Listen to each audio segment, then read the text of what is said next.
प्रेमानंद जी महाराज के दिव्य वचनों में छिपा है जीवन का संदेश। आइए आज के इस प्रवचन के माध्यम से आत्मा की गहराई में हाँ उतरें। जी। जय अपने श्री परिवार राम। को लेकर, राधे अपने प्रोफेशन को लेकर, अपने बच्चों को लेकर मन हमेशा विचलित सा रहता है। मन शांत कैसे करें? हाँ देखो, इसलिए आपने जिम्मेवारी अपनी मानी ना, आप असमर्थ हैं।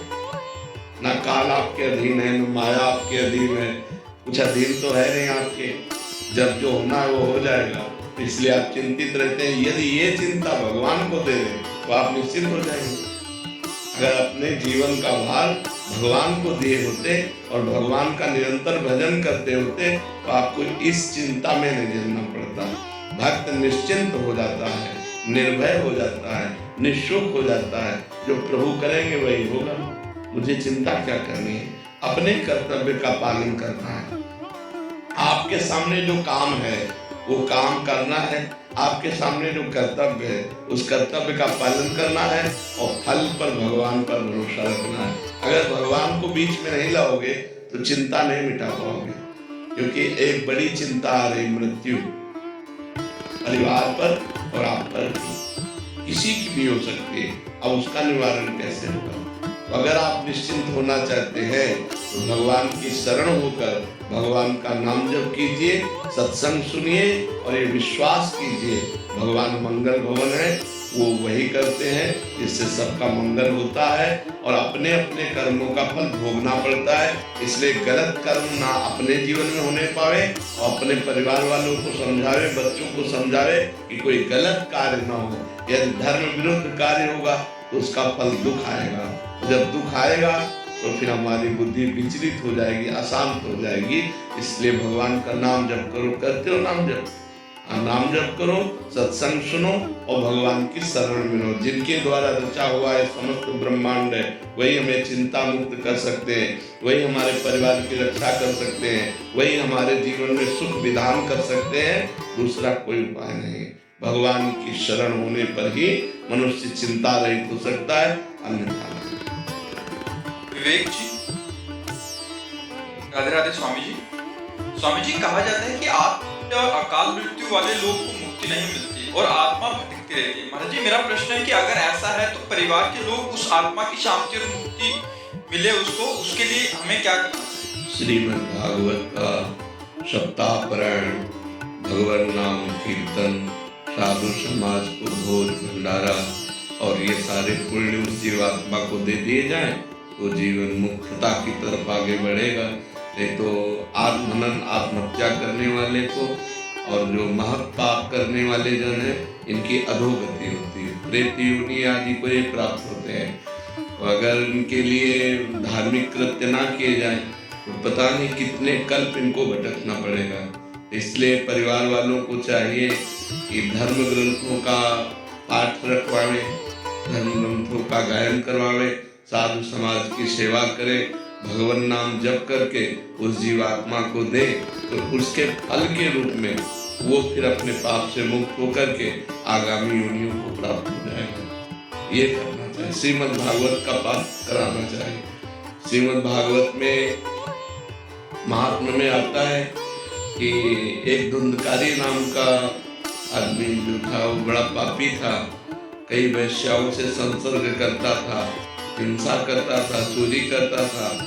तो एक दिन वो कहीं राज खजाने से चोरी करके लाया तो वैश्याओं ने सोचा कि अगर हम इसको मारती नहीं है तो एक दिन राज कर्मचारी सब धन पकड़ के ले जाएंगे, हमको भी पकड़ के ले जाएंगे और ये मारा जाएगा, तो मारा जाना निश्चित है। उन पांचों वैश्याओं ने उसे बांध दिया सोते हुए और उसके मुख में आग के अंगारे रखे, फिर भी नहीं मरा तो गला घोट करके किसी तरह उसको मारा। तो वो अधोगति को प्राप्त होकर प्रेत योनि को प्राप्त हुआ, भयंकर प्रेत। तो उनके एक भाई थे गोकर्ण जी, बड़ी कथा है। तो गोकर्ण जी तीर्थ यात्रा करके आए हुए थे, घर में सैर कर रहे थे तो कभी भेड़ा बन जाता, कभी सिंह बन जाता, कभी इंद्र बन जाता। उनका एक विपरीत दशा को प्राप्त हुआ। कोई देव तो है नहीं, ये प्रेत है। तब पूछा तुम कौन हो? उसकी बोलने की सामर्थ्य नहीं थी। उन्होंने गायत्री मंत्र जप करके जो उस पर जल छिड़का तो उसके पाप थोड़े नष्ट हुए। तो वो बोला मैं तुम्हारा भाई धुंधकारी हूँ, पाप करने के कारण मैं प्रेत योनि को प्राप्त हो गया हूँ। उनका तुम्हारे लिए तो मैंने पिंडदान किया है। बोले उससे मेरा कल्याण होने वाला नहीं। तब गोकर्ण जी ने भगवान सूर्य से पूछा, तो भगवान सूर्य ने श्रीमद् भागवत महापुराण बताया। तो 7 दिन में श्रीमद् भागवत के श्रवण मात्र से धुंधकारी प्रेत योनि से मुक्त होकर भगवान के पार्षद स्वरूप को प्राप्त हुआ और सबके बीच में विमान आया और बैठकर भगवान के धाम को गया।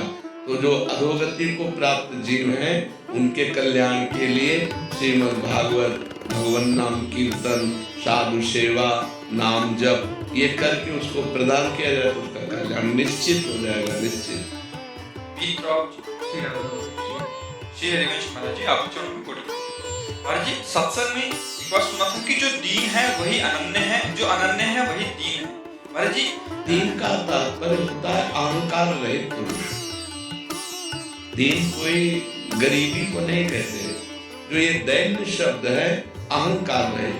भक्तों में बड़ी दीनता देखी जाती है, विनम्रता देखी जाती है, बड़ी शालीनता देखी जाती है, गंभीरता देखी जाती है, वो अहंकार रहित होते हैं। ये अहंकार ही सृष्टि का मूल है, जो हमें अज्ञान में फंसाकर, देह भाव में फंसाकर नाना प्रकार के कर्म करवाता है। संसर्ग मूल शूल प्रदनाना सकल शोकदायक अभिमाना। ये समस्त दुखों को देने वाला अभिमान, जैसे मैं पुरुष हूँ, मैं धनवान हूँ, मैं विद्वान हूँ, मैं कुलवान हूँ, बहुत प्रकार का अभिमान होता है। ये अभिमान ही दुख देने वाला है। अगर ये अभिमान भगवान की कृपा से नष्ट हो जाए तो उस स्थिति का नाम दैन्य है। यही दरबार दीन को आदर रीति सदा चली आए। दीनता, कोई अभिमान नहीं, अपने को सबसे छोटा समझना। तो ये दीनता भगवान के भजन से, शास्त्र स्वाध्याय से जब ज्ञान प्रकट होता है तब आती है। ये सब में वही राम रमा हुआ है, किससे अभिमान करें? यहाँ भी वही है, सब में वही रमा हुआ है, इसलिए वो दैन्य हो जाता है, अहंकार नष्ट हो जाता है। जब हम दूसरे को देखते हैं तब अहंकार आता है, जब अपने इष्ट को देखते हैं तो अहंकार नष्ट हो जाता है। तो इष्टाकार वृत्ति, भगवदाकार वृत्ति, ये ब्रह्माकार वृत्ति, ये भजन से आती है। जितना नाम जप करोगे उतना ही आपके अंदर शुद्ध ज्ञान होगा, और जितना शुद्ध ज्ञान होगा तब उतना अहंकार नष्ट होता चला जाएगा। अहंकार नष्ट हुआ पूरा कि आप जीवन मुक्त हो गए। और उसी अहंकार की नष्ट स्थिति का नाम दैन्यता है। दैन्य दीनता, जो भक्ति में वह दीनता, सबके प्रति प्रिय भाव, मधुर भाव, अपने को सबसे तृणादपि सुनिचेन तरोरु सहिष्णुना अमानिना मान देन कीर्तनेया सदारी। अपने को सबसे तृण से भी नीच समझना और वृक्ष के समान सहनशील होना, दूसरों को मान देना, दूसरों से मान न चाहना, ये भजन करने वालों के अंदर दीनता होती है। तृणादपि सुनिचेन तरोरु सहिष्णुना। सबहि मान प्रद आप अमानी। सबको मान देते हैं, लेकिन अगर उनको कोई प्रणाम या मान देने लगे तो मैं योग्य नहीं, ऐसा उनके नहीं। सबहि मान प्रद आप अमानी। ऐसे प्राणी जगत को पावन करने वाले होते हैं, जिनके अंदर ये दीनता आ जाती है, मैं तो किसी योग्य नहीं, अधम जीव हूँ, सब में मेरा प्रभु विराजमान है, सबसे झुक के रहना। ये दीन भाव भक्तों में देखा गया है। बहुत प्रिय भाव, बहुत मधुर भाव, सबको सम्मान देना, आप अमानी रहना, अहंकार रहे, ये भागवतिक गुण है। दीनता भगवान को बहुत प्रिय। ये दरबार दीन को आदर रीत सदा चली आए। ये दीन प्यारे वेद पुकारे द्रवंश श्री भगवाना। दीन जिसको प्यारे हैं, तो दीन बनना नाटक करना नहीं। जैसे ये नाटक हो सकता है जब सामने से कोई कहे, अपने को लगे हाँ मैं ऐसा प्रभु आप जैसा, अपने को गुस्सा ना आए तो समझो कि हमारे अंदर दैन्यता जागृत हो। क्योंकि अहंकार नहीं, पुरुष को फिर क्रोध नहीं आता। क्रोध तब आता है जब अहंकार होता है, अपने में बल का आवेश होता है तब आता है। या फिर भगवान प्रेरित करे दुष्टों के विनाश के लिए तो फिर आता है। पर वो दैन्य भक्त सदैव अपने स्वभाव में दैन्य ही रहता है। शुभम शर्मा जी वाले महाराज जी, क्या देह त्यागना भी प्रारब्ध हो सकता है? अर्थात भागवतिक ऊर्जा से भूल चूक में प्राप्त की बुद्धि एवं अहम को भी नष्ट करना प्रारब्ध हो सकता है। ये त्याग का मतलब अहम को खत्म करना है। नहीं, अहम को खत्म करना, देह त्याग थोड़ी करना है। तो आपका क्या लक्ष्य है? जो इन चीजों को समझा है भागवतिक ऊर्जा से, जो नहीं समझना चाहिए था उसे नष्ट करना। क्या समझना है और क्या भागवतिक ऊर्जा से समझा जो नहीं समझना चाहिए? भूलिए, बताइए। जैसे किसी सिद्धि की प्राप्ति के रास्ते पर निकल जाना। अरे भगवान की भगवत ऊर्जा से जो स्थिति होती है वो जगत मंगल के लिए होती है। वो अपना मंगल और दूसरों का मंगल करती है। उसे नष्ट करने की सामर्थ्य तुम्हारे में कहाँ गए? क्या ये प्रारब्ध हो सकता है कि अभी जो इस शरीर में जो मैंने चीजों को समझ लिया है। क्या समझा मुझे भी तो बताओगे? कृपा करके 4 लोग और सुनेंगे कि आपने क्या समझा है। जैसे महाराज जी सब कुछ लीला है, कुछ भी लीला के परे नहीं है। हाँ। जो मैं हूँ वही यहाँ पे है। तो मैं जब दुख दे रहा हूँ या मुझे दुख मिल रहा है, नहीं, दुख मिल किसको रहा है? जब इतनी ऊंची बात करें तो दुख की संज्ञा किसको है? आत्मा तो नैनम छिन्नन्ति शस्त्राणि नैनम दाति पावका न छेदम क्लेदेन त्यापो न शोष्यति मारुता। अग्नेयास्त्र में सामर्थ्य नहीं कि जला सके, वायुयास्त्र में सामर्थ्य नहीं कि उड़ा सके, वरुणास्त्र में सामर्थ्य नहीं कि उसे भिगो सके। तो दुख कैसे स्पर्श कर सकता है? दुख है क्या ब्रह्म?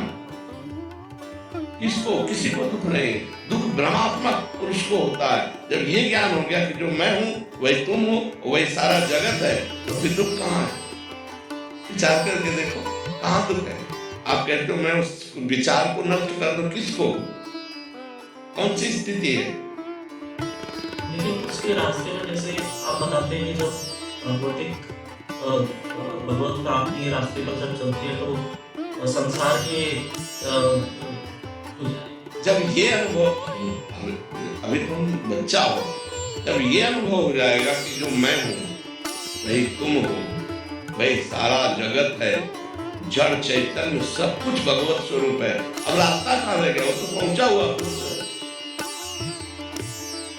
उसके बाद अगर लेकिन लगता है, देखो लेकिन लगता है तो बच्चा केवल तुम बुद्धि से बात कर रहे हो, स्थिति पाई भर की नहीं है।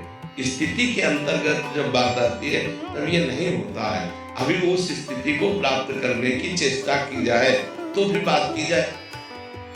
उस स्थिति को प्राप्त करने की चेष्टा करना चाहते हो क्या? तुम तो नष्ट करने की बात करते हो। वैसे नाम जप करो, भगवान का नाम जप करो और गंदी बातों से बचो। हमारी प्रार्थना, गंदे आचरण जो होते हैं उनका त्याग करो और भगवान का नाम जप करो, सब ठीक हो जाएगा, सब ठीक हो जाएगा। नाम जप में बहुत सारा, नाम जप में जो बैठ गया वो सब जीत गया। कोई ऐसा प्रारब्ध हो सकता है जो नाम जप से और ध्यान से ना कटे, तो उसके लिए कुछ और ऐसा प्रारब्ध नहीं होता कोई भी। इतना नाम जप कर जाए हर प्रारब्ध नष्ट हो जाएगा, हर प्रारब्ध नष्ट हो जाएगा। हम तुम्हारे सामने बैठे, हमारे दोनों किडनी फेल है, थोड़ी देर बाद अभी डायलिसिस में जाएंगे। प्रारब्ध है, हम नष्ट करना नहीं चाहते, हम उसे भोगना चाहते हैं। अपने भजन से भगवान की प्राप्ति करना चाहते हैं। हमें प्रभु के विधान को देखना है, हमें अपने जप तप के द्वारा प्रभु के विधान को थोड़ी बदलना है। उसी विधान को यदि अच्छा लाभ संतुष्ट हो, जैसी परिस्थिति भगवान दे रहे हैं उसमें मैं संतुष्ट हूँ।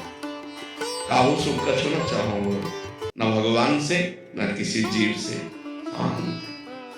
और जो बाधाएं आती हैं वो भजन के द्वारा इतना ज्ञान होता है कि उनका निवारण भी होता है। जो बाधाओं में फंसता कौन है? अज्ञानी। अगर भजन करोगे तो इतना ज्ञान आएगा। पहले भजन तो करो डट के, तो अपने आप तुम्हारे अंदर शुद्ध ज्ञान आ जाएगा। ये तर्क वितर्क शांत हो जाएगा और ठीक रास्ता अपने आप प्रकाशित हो जाएगा। नाम बहुत बड़ी सामर्थ्य है बच्चा। नाम में भगवान को अधीन करने की सामर्थ्य है। सुमिर पवन सुत पावन नामू अपने बस। करी राखे रामो, भगवान को भी अधीन कर ले, ऐसे नाम में जप में महिमा है। तो प्रारब्ध क्या चीज है? प्रारब्ध पूर्व का किया हुआ पाप कर्म या पुण्य कर्म। प्रारब्ध वही बनता है आकर, प्रारब्ध कोई देवता थोड़ी, हमारा किया हुआ पीछे का कर्म ही प्रारब्ध बनता है आकर के। तो अगर हम नवीन कर्म भजन डट के करेंगे तो प्रारब्ध को परास्त कर देंगे पीछे वाले को। अब यह है कि पीछे वाला है 500 ग्राम, आपका भजन है 50 ग्राम, तो कुछ होने वाला नहीं। आपका भजन जब 500 से ऊपर चले तब वो दबेगा जाकर के। प्रारब्ध के अनुसार जब भजन उस कोटि का हो तो प्रारब्ध नष्ट हो जाए। अपने लोगों को भजन चुन्न पुण्य, प्रारब्ध पहाड़ की तरह तो दबाए डाल रहा है। तो माला चलाते हुए भी उसको कष्ट हो रहा है, चिंता हो रही है, उसको शोक हो रहा है, क्योंकि प्रारब्ध बहुत प्रबल है। तभी तो कहते बहुत होश में रहना चाहिए। हम अनजाने में बहुत से पाप कर देते हैं। अरे जो मुर्गा मुर्गी मछली बकरा बकरी ये सब खा रहे हैं, ये पाप नहीं है उस जीव के हित। अब वो जब आएगा तब आप सुधर चुके होगे, माना आप सुधर गए कि हमने सब छोड़ दिया, लेकिन पीछे जो किया है वो पीछा थोड़ी छोड़ेगा, वो आपको गिराने की कोशिश करेगा। तो अब डट के भजन करो तो वो तुम्हें नहीं गिरा पाएगा। भजन के द्वारा ये सब बात नहीं होता। भजन नहीं तो कुछ नहीं। ये ज्ञान विज्ञान माया के आगे काम नहीं करता। शिव विरंच का मोह है, वो है वो पुराण। अस जिए जान भजी मायापति भगवान। राम राम राम, राधा राधा, कृष्ण कृष्ण, हरि हरि। जो नाम प्रिय खूब नाम जप करो, इसी से मंगल हो जाएगा, इसी दिमाग भी ठीक हो जाएगा और रास्ता भी आपको दिखाई देने लगेगा। ठीक है। मनीष जी मिर्जापुर से। श्री हरिवंश महाराज जी, आपके चरणों में दंडवत प्रणाम। महाराज जी, मनोवृत्ति क्या है? भजन और मनोवृत्ति में क्या संबंध है? मन एक अंतःकरण है जिसमें 4 हिस्से हैं। जब वही निश्चयात्मक होता है तो बुद्धि हो जाती है। जब वही संकल्प विकल्प करता है तो मन बन जाता है। जब वो चिंतन करता है तो चित्त बन जाता है। जब वो क्रिया को स्वीकृति करते हैं तो अहंकार बन जाता है। मन बुद्धि चित्त अहंकार अंतःकरण है। तो जो वृत्ति विषयों की तरफ 5 ज्ञानेंद्रियों के साथ जाती है उसे मन की कहते हैं। मना कष्टानि इंद्रियाणि प्रकृति स्थान कर सती। वो वृत्ति को जब हम पलट कर परमात्मा की तरफ लगावें तो वो भजन बन जाएगा। और वही जब विषयों के चिंतन में लगता है तो हमारी दुर्गति हो जाती है, और जब परमात्मा की तरफ लगता है तो सदगति हो जाती है। मन को अभी तक समझ पाए हैं? नाम जप करो तो समझाएगा तुम्हें, अंदर पकड़ में आएगा। वो कोई अल्ट्रासाउंड सिटी स्कैन या एक्सरा की पकड़ में आने वाला थोड़ी, वो तो भजन से पकड़ में आता है। ऐसा लगता है ना कि मन आज मेरा शांत है, आज मेरा शांत है, आज मेरा मन अच्छा है, आज मेरा मन बुरा है, ऐसा पकड़ में आता है नहीं आता है? वो अंतःकरण की वृत्ति है। तुम नाम जप करो तभी पकड़ में आएगा, इससे पकड़ में तो आएगा नहीं। न प्रवचन सुनने से पकड़ में आएगा, न प्रवचन करने से पकड़ में आएगा, भजन करने से पकड़ में आएगा। सावई मना कृष्ण पदारविंद। भजन बल से जब मन भगवान के चरणों में अर्पित हो जाता है तभी आनंद की अनुभूति होती है। नाम जप करो। नाम जप करते हो? हाँ, नाम जप करो, गंदे आचरण मत करो। जो गंदे आचरण, जानते हो गंदे आचरण? हाँ, गंदे आचरण मत करो। धीरे धीरे मन पवित्र होगा तो अपने आप अनुभव में आने लगेगा। राधे राधे महाराज जी। महाराज जी, क्या आप ज्ञान की प्राप्ति के बाद जीव को भ्रम या मोह आ सकता है क्या? पारिवारिक नहीं, स्वात्मा रामम विषय में तृष्णा भ्रमयति। आत्मा राम पुरुष कबीर विषय में तृष्णा में भ्रमित नहीं होते। मोह उनको हो ही नहीं सकता, क्योंकि गत संगस्य मुक्तस्य ज्ञानावस्थित चेतसः, जो समस्त संगों का त्याग कर चुका है, क्रियाओं का, पदार्थों का, घटना का, व्यक्ति का, वस्तुओं का जो ममत्व हृदय में लगाव है उसका जो त्याग कर चुका है, वो मुक्त पुरुष निरंतर ज्ञानावस्थित चेतसा अपने स्वरूप में स्थित रहता है। वो कभी मोह को प्राप्त नहीं होता। गत संगस्य मुक्तस्य ज्ञानावस्थित चेतसा, जिसको हर समय अपने स्वरूप का बोध रहता है वो कभी कहीं किसी में आसक्त नहीं हो सकता। नए स्वात्मा रामम विषय में कृष्णा भ्रमयति। आत्मा राम पुरुष इस विषय में कृष्णा में कभी भ्रमित नहीं होता। उसको आत्मा के सिवा दूसरा नजर ही नहीं आता, तो मोह किससे करे। जैसे भक्त भगवान के सिवा और किसी को नहीं देखता, ऐसे ज्ञानी आत्म स्वरूप के सिवा किसी को नहीं देखता। इसका प्रश्न है, समझ पा रहे? हाँ, तो अभी ज्ञान का मार्ग अपनाए कहाँ है? ज्ञान हो जाएगा तब पता चलेगा। गुरु किरण जी लखनऊ से। राधे राधे महाराज जी। महाराज जी, भक्ति मार्ग एवं ज्ञान मार्ग को क्या साथ लेकर जाया जा सकता है? थोड़ी दूर तक, थोड़ी दूर तक, सिद्धांतों तक। जहाँ लक्ष्य की बात आएगी वहां अंतर पड़ जाएगा। ज्ञान का लक्ष्य है अहम ब्रह्मास्मि, ब्रह्म तत्त्वम अस्मि, ज्ञान का लक्ष्य है। और भक्ति का लक्ष्य दासोहम, दास दासोहम, मैं प्रभु का दास हूँ, मैं प्रभु के दासों का दास हूँ। प्रभु मेरे स्वामी है, मैं उनके चलाए चल रहा हूँ, मैं उनके जियाए जी रहा हूँ, मैं उनके बल से हूँ। और ज्ञानी आत्मस्वरूप, सब कुछ ये माया का दर्शन करके, ये सब माया में है, त्रिगुणमयी माया का खेल है, वो त्रिगुणातीत अपने स्वरूप में स्थित रहता है। वो भक्ति और ज्ञान मार्ग का प्रतीक थोड़ी दूर तक चल सकता है, सिद्धांत तक, लेकिन लक्ष्य तक नहीं। लक्ष्य में अलग हो जाता है। वो सोहम, ये दासोहम। चलिए, विज्ञान चैतन्य जी, रामकृष्ण मिश्र।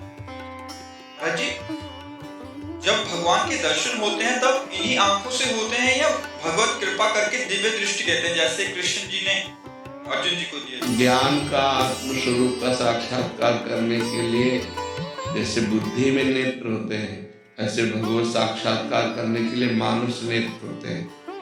पुर के नयन निहार, जब हृदय में प्रेम नेत्र खुलते हैं तब भगवत साक्षात्कार होता है। और जब भगवत साक्षात्कार होता है तो वो नेत्र इन्हीं में खुलते हैं, देख तो नहीं से पाते हैं ना। तो मानस नेत्रों से हृदय में दर्शन हुए, और जब बाहर नेत्र खुले तो जिधर हमारी दृष्टि जाती उधर भगवान ही भगवान नजर आते हैं। सिय राम में सब जग जानी, करो प्रणाम जोरी जुगतानी, सब में अपना भगवान ही नजर आता है। जब हृदय के नेत्र खुल जाते हैं ना, तो ये माया का पर्दा हट जाता है, तब केवल भगवान ही भगवान सब कुछ बने हुए हैं। जैसे हम कंगन या हार ये नाम कह रहे हैं, लेकिन तत्व से जानने पे हार और कंगन दोनों में सोना एक ही है। ऐसे ही जड़ और चैतन्य कहने में दो हैं, लेकिन तत्व से जब देखेंगे तो एक ही परमात्मा जड़ बना हुआ है, एक ही परमात्मा चैतन्य बना हुआ है। वही परमात्मा सबके हृदय में विहार कर रहा है। सब कुछ बना हुआ, सब कुछ बना करके उसका पालन करता हुआ और सबका श्रृंगार करता हुआ वो असंग रहता है, सबसे परे और सब में भरे, सबसे परे और सब में भरे। ये सिद्धांत जो समझ गया वही सच्चा भक्त है, वही सच्चा ज्ञानी है। तो वो सबसे परे भी है और सब में भरे भी है। वासना वासुदेवस्य वासितम भुवनत्रयम् सर्वभूत निवासोऽस्मि वासुदेव नमोस्तुते। समस्त भूतों में वही विराजमान है, लेकिन जो भूत है वो भी वही बना हुआ है। वो निर्विकार होते हुए भी विकार की लीला दिखाई दे रही है। तो इस विकार में जो निर्विकार परमात्मा को खोज लेता है वही ज्ञानी है, वही गौरव कुमार पटना बिहार से। महाराज जी राधे राधे। महाराज जी, ईश्वर में पूर्ण शरणागति और सभी आसक्तियों कैसे समाहित? भजन, नाम जप। जितना अधिक नाम जप होगा उतने संसार से वैराग्य, स्वरूप का बोध और भगवान से प्रेम होगा। जैसे एक एक कवल भोजन पाने पर तुष्टि पुष्टि और सुधा निवृत्ति होती है, ऐसे ही एक एक नाम जितना अधिक जपते जाओगे तो संसार से वैराग्य, स्वरूप का ज्ञान और भगवान से प्रेम स्वतः होता चला जाएगा। बस नाम जप करना कैसे बंद करके है, ये बात देखिए।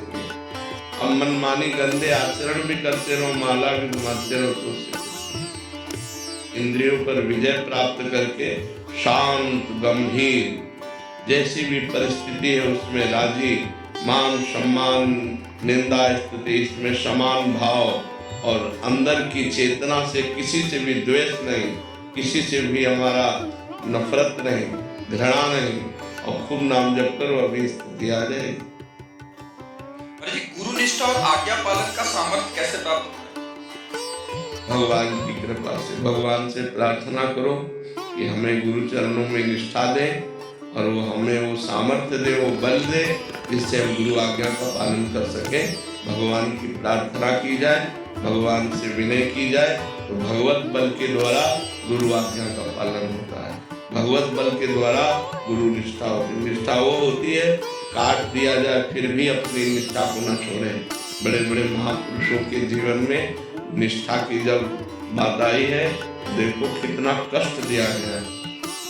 गुरु अर्जन देव जी को कितना कष्ट दिया गया, उनको तप्त तवे में बैठाल कर ऊपर से तप्त बालुका डाली गई, और वाहे गुरु वाहे गुरु वाहे तेरा किया मीठा लागे, कभी निष्ठा से विचलित। तो महापुरुषों की निष्ठा होती है, तो जो गुरु निष्ठा, वही धर्म निष्ठा, वही इष्ट निष्ठा, वही राष्ट्र निष्ठा, निष्ठा निष्ठा है। जहाँ निष्ठा जागृत हो गई, गुरु गोविंद सिंह के दोनों पुत्रों को दीवार में चुनाया जा रहा है, न वो न गुरु गोविंद सिंह विचलित नहीं हुए। जिनके लाडलों को सुनवाया जा रहा हो, उनकी हालत क्या होगी, लेकिन नहीं, निष्ठा। सारी कर्तव्य परायणता अपने पुत्र परिवार के लिए ही होती है, अपने जीवन के लिए होती है। जहाँ निष्ठा का शब्द आता है, वहाँ जीवन नष्ट कर दिया जाए, परिवार नष्ट कर दिया जाए, और वो निष्ठा को नष्ट नहीं होने देते। ये निष्ठा भगवान से प्राप्त होती है। भगवान से प्रार्थना करें, वो हमें गुरुनिष्ठ इष्ट निष्ठ बनावे, और हम उनकी आज्ञा का पालन कर पाए। सतपाल जी, कुरुक्षेत्र से। राधे राधे महाराज जी। महाराज जी, जब मनुष्य जन्म लेता है तो उस पर 3 ऋण होते हैं, पितृ ऋण, देव ऋण, ऋषि ऋण। महाराज जी, कैसे उतारे जाएं और इसका फल भगवान को देना चाहिए और कैसे देना चाहिए? एकादश स्कंद में भागवत में लिखा हुआ है कि जो भगवान श्री कृष्ण चंद्र जी का निरंतर भजन करते हैं और जो समस्त द्वंद्वों से मुक्त हो जाते हैं, वो समस्त ऋणों से अपने आप मुक्त हो जाते हैं। अलग अलग कोई ऋण मुक्त करने की जरूरत नहीं है। भगवान का भजन करते हुए अपने कर्तव्य का पालन करो। जैसे तुम्हारे माता पिता हैं, माता पिता की सेवा करो तो मात्र पितृ ऋण से ऋण हो जाओगे। शास्त्र स्वाध्याय करते हुए शास्त्र के अनुसार आचरण करो, ऋषि ऋण से ऋण हो जाओगे। और समस्त चराचर जगत को भगवान मान करके सेवा करो, सब ऋणों से मुक्त हो जाओगे। भगवान का भजन समस्त ऋणों से मुक्त कर देता है। यदि भगवान का भजन न करो तो एक ऋण हमारे अंदर और है, भगवत ऋण। हम भगवान से वादा करके आए हैं गर्भ में कि इस बार मुझे जन्म दे दो, मैं ऐसा भजन करूंगा कि दोबारा ये माँ के गर्भ में लाना पड़े। ये किसी ऋण से नहीं, चुकाने से नहीं होगा, ये केवल भजन से होगा। जब भजन करो तो सब ऋण मुक्त हो जाओगे और जीवन मुक्त भी हो जाओगे। भजन नहीं करोगे तो इतनी क्षमता ही नहीं है कि इन ऋणों से मुक्त हो सके। तो मातृ ऋण, पितृ ऋण, ऋषि ऋण, देव ऋण, गुरु ऋण, इष्ट ऋण, सब ऋणों से मुक्त होने का एक मार्ग है। भगवान की शरण लेकर भगवान का नाम जप करो, शास्त्र स्वाध्याय करो, संत वाणी गुरु वाणी के अनुसार चलो, जीवन सार्थक हो जाएगा। अभिनय त्यागी। राधे राधे महाराज जी। महाराज जी, जैसे आप कहते हैं कि गुरु प्रकट रूप में होना चाहिए, साधारण नाम लेने में और गुरु प्रदत्त नाम लेने में फर्क होता है। महाराज जी, आपके श्रीमुख से सुना है कि जैसे कि एक हमारे सामने से गुरु की दृष्टि पढ़ना और एक सुन के पढ़ना। महाराज जी, जो व्यक्ति आपके आना आपके सामने संभव नहीं है, उसको वो अपने गुरु रूप में स्वीकार कर लिया, तो उस आप कैसे शिष्य या वो कैसे?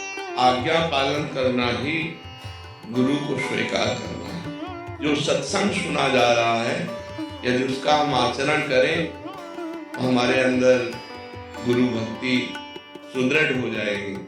लेकिन हम बिना दर्शन के, बिना मिले, बिना संग के हम कैसे उस उन्नति को प्राप्त हो सकते हैं? एक बार हमें गुरु चरणों में समर्पित होना चाहिए, एक बार हमें गुरु संग करना चाहिए। बिना संग भजन न होए संग बिन, और भजन बिना नहीं प्रेम, चिन्हू भजन छाड़िए धरिए अध्रुव नेम, ऐसे बात नहीं बनती। गाइड को साथ लेके चला जाता है। अगर आपको यहाँ कहीं वृंदावन में दर्शन करने हैं तो गाइड करना होगा, और गाइड करने वाले को साथ लेके उसकी आज्ञा के अनुसार चलना होगा। ये गली नहीं, इधर से चलिए, इधर से चलिए। ऐसे ही गुरु का संग तब जाकर के चढ़ता है प्रेम का रंग।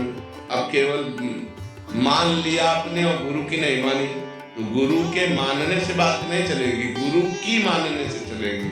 गुरु की वाणी मानो, बस की बात बन जाएगी।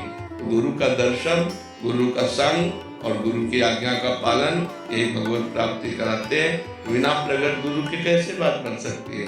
हमें डांटेगा कौन? हमारा निरीक्षण परीक्षण कौन करेगा? गुरुदेव। तो हमें गुरु का संग अत्यंत आवश्यक है प्रगट में। प्रगट में बिना गुरु के रंग नहीं चलता। चाहे करके देख लो, कोई करके देख लो।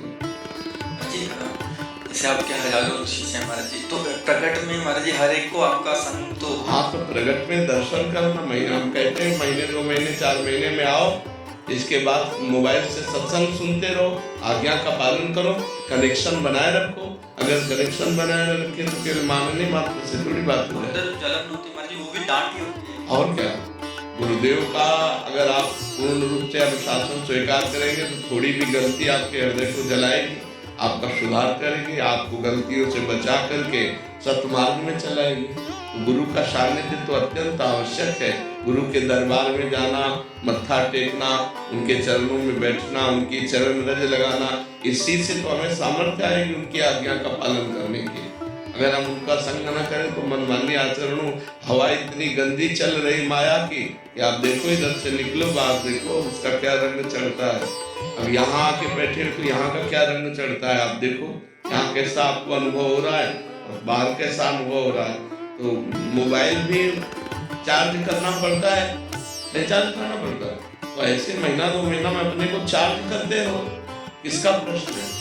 हाँ, गुरुदेव के दर्शन करना, इससे हम चार्ज होते हैं, हमारे अंदर पावर आता है। ऐसा थोड़ा मोबाइल से और प्रगट से अंतर है। मोबाइल से पावर थोड़ी आएगा। मोबाइल से तो जो तुम पकड़ पाओ तो पकड़ पाओ, और यहाँ तुमको पकड़ाया जाएगा, यहाँ तुम्हारे अंदर पावर जाएगा। दर्शन, स्पर्श, संभाषण, वो परमाणु प्राप्त होते हैं। इसलिए प्रगट में गुरु के सानिध्य की विशेष आवश्यकता है। त्यागी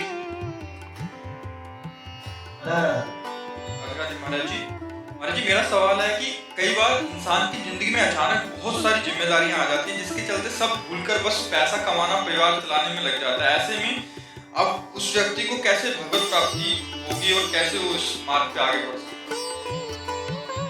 परिवार के सदस्यों को भगवान का स्वरूप समझो, उसमें भगवान है ना। बिना भगवान के कोई एक कदम भी नहीं चल सकता। भगवान पावर है, जैसे आपके अंदर है ना, आपका जो ढांचा है ये आप नहीं है। मनुष्य शरीर रूपी ढांचा आप नहीं है। इसमें परमात्मा का पावर जो है वही चलन फिलन रुलन, अगर वो ना हो तो इसका बड़ा अनादर किया जाता है। शरीर को गाड़ दिया जाता है, फेंक दिया जाता है, जला दिया जाता है, नहीं कर दिया जाता है। तो परिवार में जो हमारी पत्नी है, जो हमारे पुत्र हैं, जो हमारी बेटी है, जो हमारे परिवार के जन हैं, वो हमारे भगवान उनमें विराजमान है। नाथ सकल संपदा तुम्हारी, मैं सेवक समेत सुत नारी। और उनकी सेवा के लिए, जैसे हम मंदिर में भगवान की सेवा करते हैं, ऐसे तुम पत्नी में, पुत्र में, माता पिता में, बेटी में, परिवार में भगवान की भावना करो और खूब मेहनत से धन कमाने की चेष्टा करो। प्रारब्ध के अनुसार धन आता है, अपनी चेष्टा के अनुसार नहीं आता। कोई बहुत मेहनत करते हैं, बहुत थोड़ा लाभ होता है। कोई बहुत कम मेहनत करते हैं, बहुत लाभ होता है। कोई बहुत कम दिमाग के होते हैं लेकिन करोड़ों पर खेलते हैं। कोई बहुत दिमाग वाले होते हैं लेकिन खाने को भी नहीं होता। इसमें पूर्व का प्रारब्ध काम करता है। तो नाम जप तो कर सकते हैं, राधा राधा जपते हुए, अंदर राधा राधा जपते हुए हम कोई भी कार्य करें, और जो कार्य करें भगवान को समर्पित कर दें, और जिनके लिए कार्य कर रहे हैं वो सब भगवान के ही स्वरूप हैं, ऐसा माने तो गृहस्थी में रहते हुए भगवत प्राप्ति हो जाए। है कठिन है ना, सबको भगवान मानना कठिन है नहीं, और भगवान है मानना क्या, सब में भगवान है। पावर तो वही है। उनके बिना कोई एक कदम नहीं चल सकता, एक पलक नहीं झपक सकती, वही तो विराजमान है ना। देखो ना, नाचते नाचते लोग मर जाते हैं, भगवान अंतर ध्यान हो गए तो जन्म गया शरीर, अभी नाच रहा था अभी जन्म गया। तो हमें विचार करना है कि सब में भगवान विराजमान है। मेरे परिवार के रूप में मेरे भगवान हैं और मैं भगवान के लिए धन कमा रहा हूँ।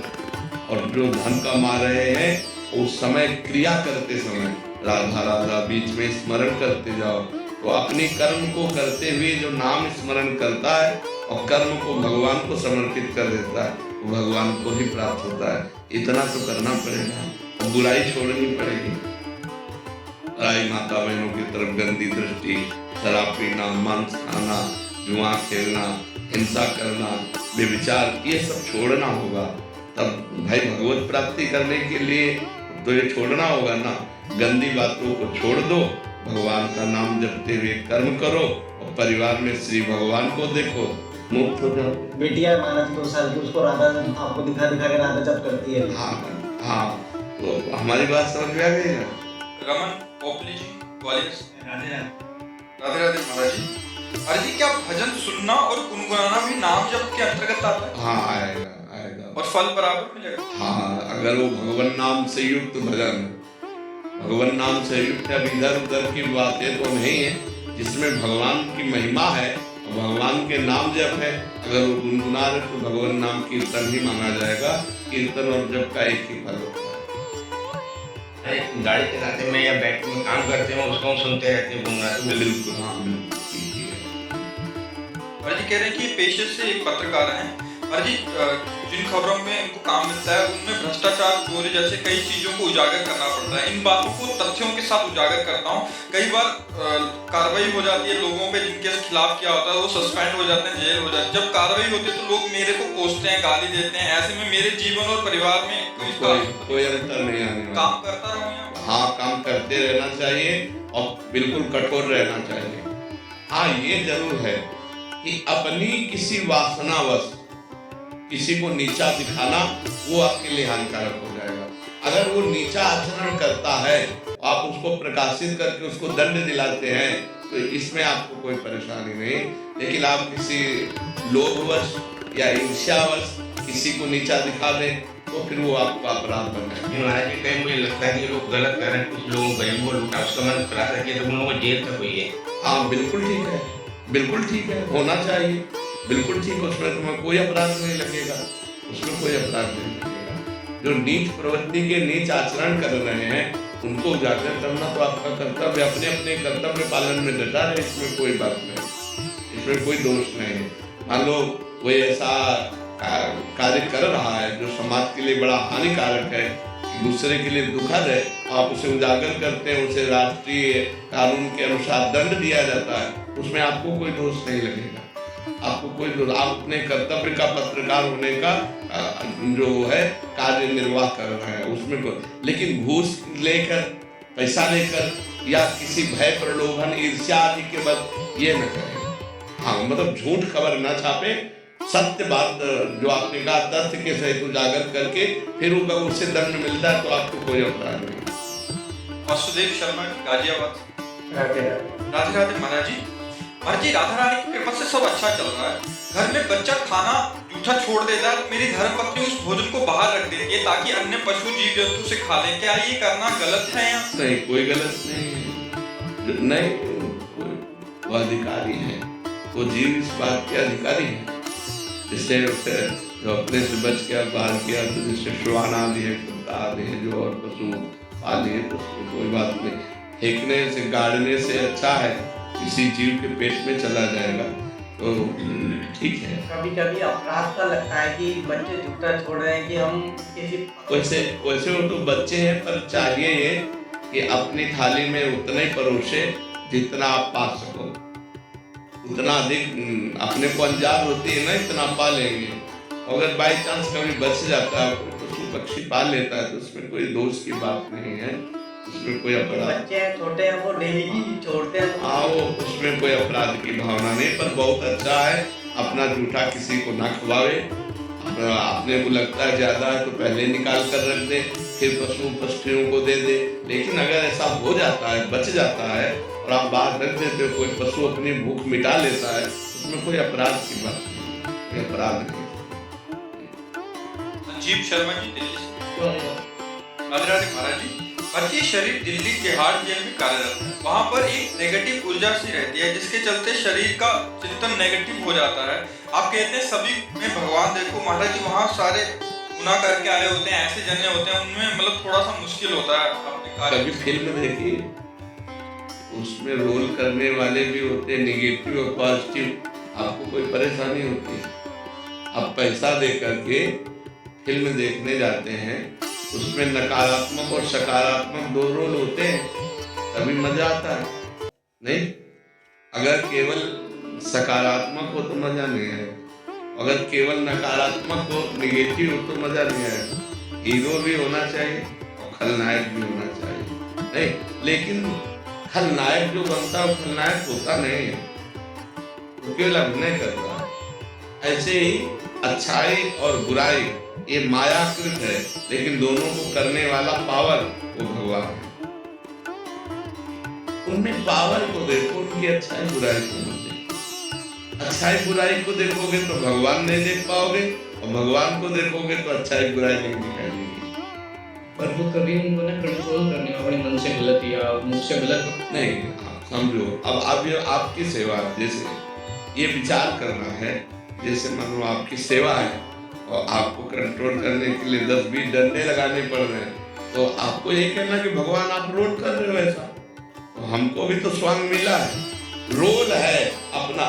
देखो, हम तुम तो कितने बड़े भक्त हैं पता नहीं, लेकिन भीष्म जी महान भक्त है ना, भगवान के विपक्ष में है।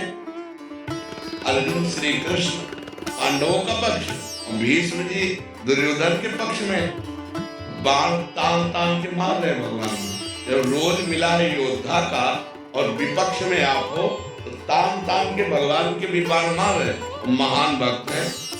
यहाँ तो भगवान की भावना करनी, वहां तो साक्षात भगवान है, नहीं है भगवान। तो हमको यही दे कि हमको जो रोल दिया है प्रभु, उस रोल में चूक नहीं होगी, यही आपकी पूजा होगी। पीटने का पाप नहीं नहीं, अपने कर्तव्य का पालन हम कर रहे हैं ना, हम वहाँ अधर्म नहीं कर रहे, अपने आप उद्दंडता कर चोर रूप में बनाएंगे तो अगरबत्ती रूप से पूजा नहीं होगी, डंडा रूप से पूजा होगी। ऐसा समझ रहे हो? ये ज्ञान आपको रखना होगा। पर वो आपके श्री से राधा नाम सुन के राधा नाम करते करते वो काम करता है। बहुत बढ़िया। राधा राधा। क्योंकि जो स्वांग मिला है, अब देखो, अगर सब में भगवान मान करके अगर अपने कर्तव्य का पालन न करे तो राष्ट्र अपनी स्थिति से गिर जाएगा। जो अधर्म आचरण करने वाले हैं उनको भी शासन में कैसे लिया जा सकता है? हमारा मतलब पावर से है, आचरण से नहीं। सब में पावर वही है, पावर देखते हुए आचरण के अनुसार कर्तव्य का कर्म करना। और जैसे दो आदमी हैं, एक उन्नतिशील है, वो सम्मान योग्य है, एक अवनतिशील, अवनति के कारण बन रहे, वो अपमान योग्य है। मान और अपमान दोनों के साथ व्यवहार करते हुए भी हमें ये विचार रहेगा कि भगवान दोनों में है। और व्यवहार तो एक जैसा हो ही नहीं सकता, व्यवहार एक जैसा कभी नहीं हो सकता। जैसे पत्नी में भी भगवान, पुत्री में भी भगवान, बहन में भी भगवान, माँ में भी भगवान, चार स्त्री स्वरूपों में भगवान एक ही है। तो व्यवहार जमीन आसमान का अंतर है, व्यवहार में अंतर है ना। और जो व्यवहार एक जैसा करते वो मूर्ख माना जाएगा, वो पापी माना जाएगा।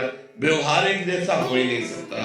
अच्छों के साथ अच्छा व्यवहार और बुरों के साथ बुरे जैसा व्यवहार, अधिकार के अनुसार वो करते हुए भी उन अच्छे बुरी क्रियाओं में भी हम ये देखते हैं कि इनमें भगवान बैठे हुए हैं। भगवान को देखना, पंडिता समदर्शिना, ना कि समवर्तिना। समवर्तिना, समवर्तन हो ही नहीं सकता, वर्तन तो समान हो ही नहीं सकता। सब में भगवान का दर्शन। अब जैसे पुत्र है, पढ़ा रहे हैं, गलत अगर पढ़ रहा है, पढ़ने में रुचि नहीं रख रहा, गलत आचरण कर रहा है, लेकिन हम भाव भगवान का ही रखेंगे। वो तुम पुत्र रूप में आए हो तो ये सेवा हमारी है।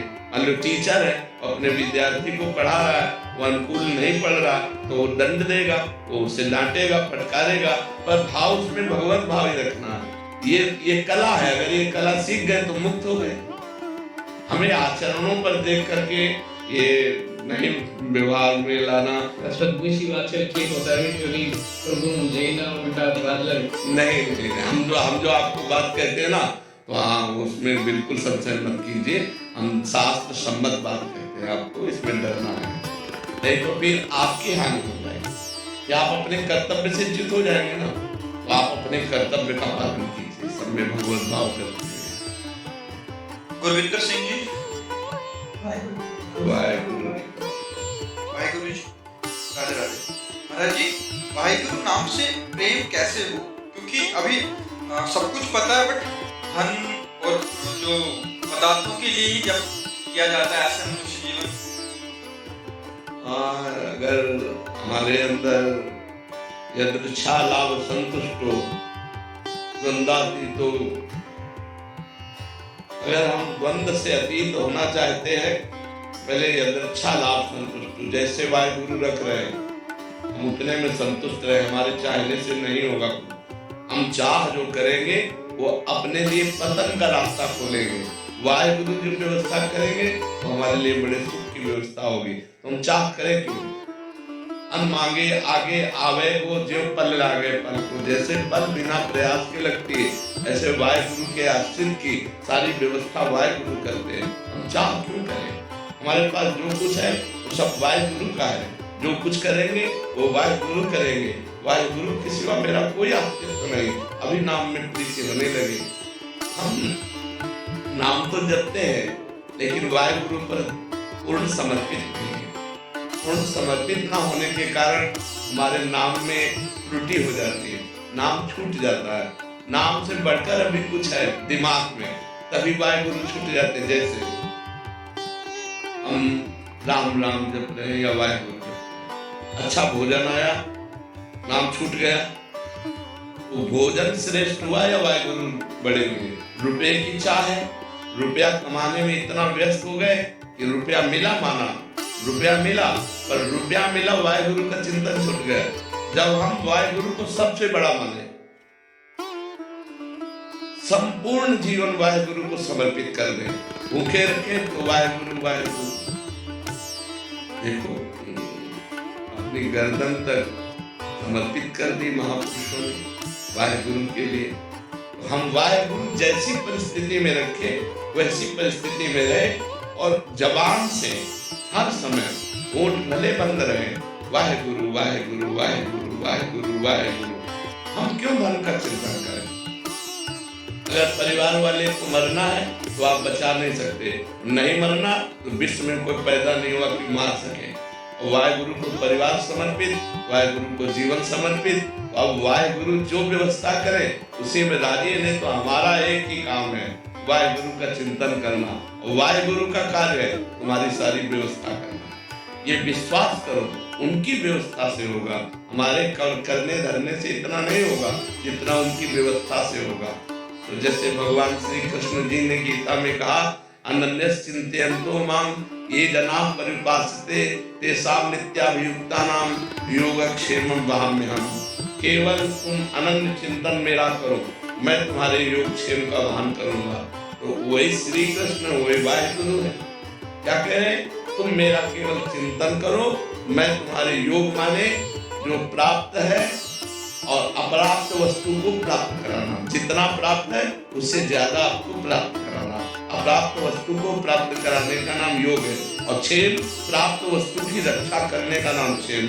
वही रक्षा करेंगे, वही प्राप्ति कराएंगे। हमारा काम है निरंतर वाहिगुरु वाहिगुरु वाहिगुरु जबान से रटते रहे। जब जबान से रटते हैं ना, तब वो अंदर हृदय में जाता है, और जब हृदय में चलने लगता है फिर ये शिकायत नहीं रहती कि वाहिगुरु का स्मरण छूट गया। वो तो जीवन बन जाते हैं। जैसे दिल की धड़कन स्वयं होती है, ऐसे वाहिगुरु का चिंतन स्वयं। इसलिए सब कुछ वाहिगुरु का है, सब कुछ वाहिगुरु के विधान से होगा, और मेरा केवल एक ही कर्तव्य है, निरंतर वाहिगुरु के आश्रित होकर वाहिगुरु का चिंतन करना, वाहिगुरु का नाम। आप कह रहे हैं कि आपके भाई